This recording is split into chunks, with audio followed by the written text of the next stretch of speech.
Alors, comme on continue dans les halachot de bénédiction Birkot à mitzvot, on a dit que lorsqu'on fait une mitzvah, la bénédiction, elle doit précéder cette action de mitzvah. Il ne doit pas y avoir de séparation entre les deux.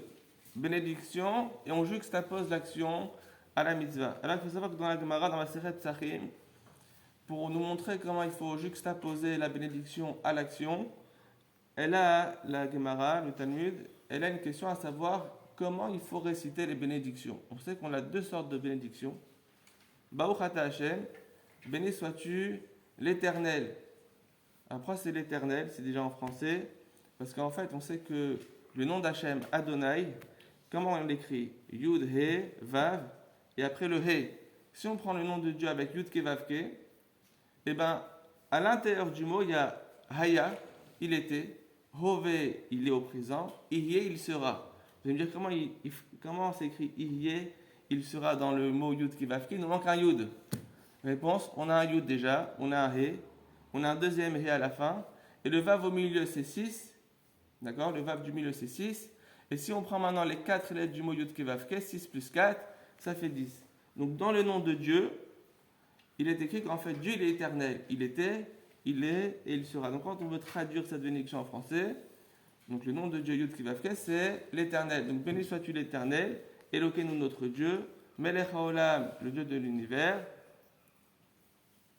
Asher Kideshanim V'Tavitzivanu, qui nous a ordonné sur les commandements, et il nous a dit quoi? Alachilat matzah, de manger la matzah. Maintenant, comment j'ai dit alachilat matzah? J'ai employé le mot ral, sur la consommation de la matzah. Maintenant, venez, on regarde une autre bénédiction. Baruch Ata Hashem Elokeinu Asher Kideshanim V'Tavitzivanu, le'aniach tefilin, de mettre les tefilin. On n'a pas dit sur ral mitzvah le'aniach tefilin, ral anachat tefilin. On n'a pas dit sur la mitzvah de mettre les tefilin, on a dit de mettre les tefilin. Et du coup, la Gemara elle pose la question. Quand on fait une mitzvah, on a dit qu'il faut d'abord faire la bénédiction et après faire l'action. Si maintenant on dit qu'il faut la juxtaposer et mettre d'abord la bénédiction, on aurait dû dire dans toutes les bénédictions, les aniach, les chol, l'itol lulav, de prendre le lulav. Pourquoi? Dieu nous a ordonné de prendre le lulav, de mettre les tefilin et ainsi de suite. Maintenant, quand on dit Dieu nous a ordonné sur la mitzvah des tefilin, sur la consommation de la matzah, est-ce que ça veut dire que c'est quelque chose qui va arriver bientôt, qu'on va faire tout de suite? Non, ça peut être quelque chose qui est passé déjà. Dieu nous a ordonné sur la consommation de la matzah. C'est possible que j'ai déjà mangé la matzah et que maintenant je fais la bénédiction que Dieu m'a ordonnée et que j'ai déjà fait.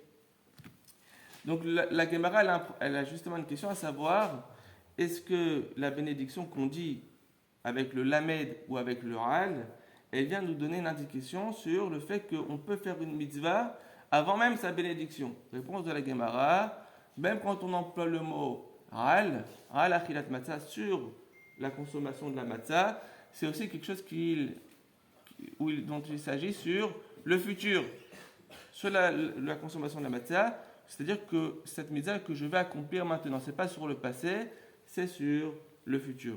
Et du coup, Rashi et Tosfot, ils disent qu'en fait, il n'y a aucune distinction entre les bénédictions qu'on fait avec le lamed, les aniach tefilin, ou bien les bénédictions qu'on fait avec le mot ral, sur. Et d'après le Tosfot, une personne qui a dit ral anachat tefilin, sur, d'accord, la pose, la mise des tefilin, elle est quitte. Al-mizat tefilin. Et la personne qui dirait les mitzvot, pas les, on peut pas dire les mitzvot tefilin, d'accord, mais les aniach tefilin shel rosh, d'accord, ou les kayem mitzvot tefilin, eh ben il aurait aussi gain de cause, ça marche. Maintenant, ça c'est d'après Rashi et Tosfot. Maintenant, il y en a qui ne sont pas d'accord. Ils disent non, il y a une différence entre le lamed et entre le ral. Le Meiri, par exemple, il vient, il fait la distinction. Il nous donne le Rambam aussi. Le Rambam, il vient, il nous dit en fait, toutes les mitzvot que la personne, elle fait elle-même, elle doit faire avec le lamed. Et toutes les bénédictions qu'on fait pour une tierce personne, on va faire al quelque chose. Exemple, si moi maintenant je fais la brit mila d'un enfant qui n'est pas le mien, je vais faire al mila sur la Mila. Mais si maintenant c'est mon enfant que je suis en train de faire la bris Mila, qu'est-ce que je vais faire? Je vais dire, la moule est aben. Dieu nous a ordonné de circoncire le fils. Et c'est pareil pour toutes les mitzvot. D'accord? Donc pour la matzah, on aurait dû dire, l'echol matzah. D'accord? Maintenant, elle n'existe pas pour une autre personne, parce qu'on peut en manger pour quelqu'un d'autre.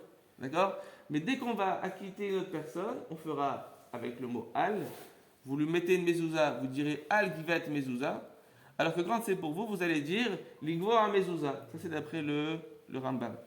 Alors, est-ce que c'est vrai ou pas? Est-ce que véritablement, il faut suivre le Rambam et chaque mitzvah qu'on fait pour nous-mêmes, il faut faire avec le lamed et pas avec le hal? Alors, sur ça, c'est une discussion. En tout cas, aujourd'hui, d'accord? Dans certaines mitzvot, oui, on va suivre le Rambam, mais en tout cas, dans les mitzvot que nos sages nous ont fixés, par exemple pour la consommation de la matzah, on va toujours réciter Al-Achilat matzah, Al-Achilat maror, bien que c'est nous qui la consommons. D'accord? Pourquoi? Parce que c'est ce qu'on appelle Matbea chez Tavo Chachamim. C'est l'effigie que les sages ont donnée dans les mitzvot, et du coup, on ne va pas changer ces bénédictions. Dans les mitzvot qu'on a vu de la circoncision, on a vu dans la Gemara qu'il y avait une autre possibilité de faire la bénédiction. Sur ça, éventuellement, on va suivre le rabbin, on pourra dire la mouletaben, mais pour toutes les autres options, on n'a pas vu dans le Talmud une autre sorte de bénédiction, on n'appliquera pas le système du Rambam. Donc ça, c'est encore une fois pour nous dire combien il faut juxtaposer la bénédiction à l'action, sans s'interrompre, de sorte à ce que la bénédiction, elle est sur quoi? Reposer Chazak ou Baruch.